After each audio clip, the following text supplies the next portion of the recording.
कोशिंबीर बनवताना त्यामध्ये लगेचच मीठ आणि साखर घालू नये। खाण्याच्या वेळी मीठ व साखर घालावे म्हणजे कोशिंबीरीला पाणी सुटत नाही।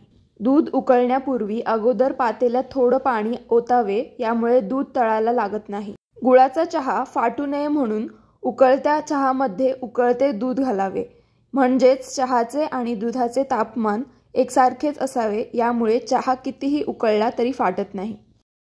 डोशाचे पीठ आंबट झाले असेल तर त्यामध्ये थोडे नारळाचे दूध घालावे, यामुळे पिठाचा आंबटपणा निघून जातो। डोसा बनवताना डोशाचे पीठ तव्याला चिकटू नये म्हणून कांद्याचा तुकडा तेलात बुडवून तव्यावर फिरवावा, म्हणजे डोसा तव्याला चिकटत नाही।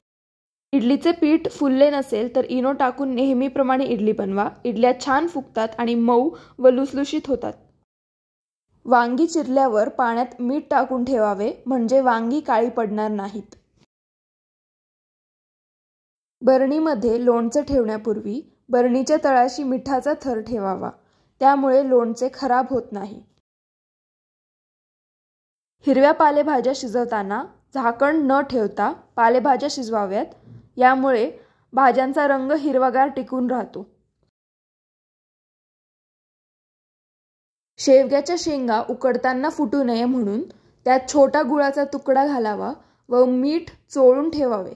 शेंगा फुटत नाहीत व चव पण छान येते। पावभाजीला छान लाल रंग येण्यासाठी त्यात एक बीट किसून घालावे, पावभाजीला रंग छान येतो। मोड आलेल्या कडधान्यांना वास येत असेल तर मीठ टाकून धुतल्यास वास निघून जातो। इडली व डोशाचे पीठ उरल्यास त्यावर खाण्याचे पान ठेवल्यास पीठ आंबणार नाही। साखरेचा पाक केल्यानंतर साखरेचे परत कण बनू नये, यासाठी पाकात थोडे लिंबू पिळावे। पनीर गरम पाण्यात बुडवून ठेवल्यास मऊ व स्पंजी होते। फ्रीजमध्ये कोळसा ठेवल्याने दुर्गंधी येत नाही। बटाटे किंवा अंडी उकडताना मीठ टाकून उकडल्यास लवकर उकडले जातात। राजमा शिजवताना 2 ते 3 थेंब खोबऱ्याचे तेल घातल्यास तो लवकर शिजला जातो। दही बनवताना विरजण नसेल तर दुधामध्ये हिरवी मिरची टाकून ठेवल्यास दही व्यवस्थित सेट होते। बिर्याणीसाठी कांदा तळताना त्यामध्ये थोडेसे मीठ घालावे, कांदा लवकर तळला जातो व कुरकुरीत होतो। चपाती लाटताना एकदम हलक्या हाताने लाटावी, त्यामुळे चपाती छान फुगते।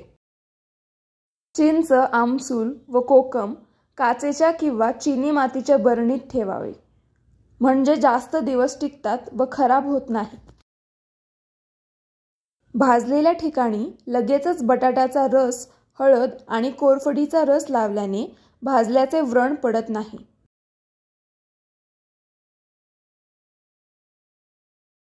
कोणतीही सुकी भाजी करताना शक्यतो पाणी टाकू नये, भाजी वाफेवर शिजू द्यावी, म्हणजे भाजी चविष्ट होते। लसूण किंचित गरम केला तर त्याची साल लवकर निघते।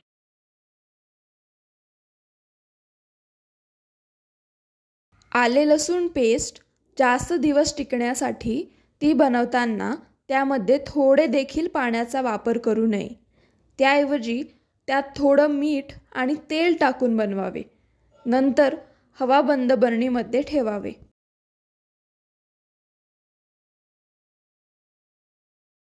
पालक शिजल्यानंतर त्यामध्ये थोडे थंड पाणी टाकावे, यामुळे पालकाला हिरवागार रंग राहतो।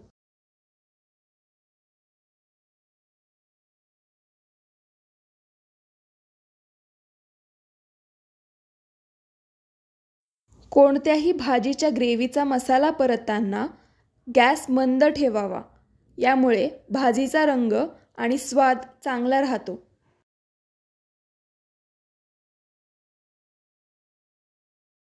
बऱ्याच वेळा साखरेला मुंग्या लागतात, अशा वेळी साखरेत लवंग आणि दालचिनी टाकल्यास मुंग्या होत नाहीत। हिरवी मिरची जास्त काळ टिकण्यासाठी ती फ्रीजमध्ये ठेवण्यापूर्वी तिचे देठ काढून टाकावे।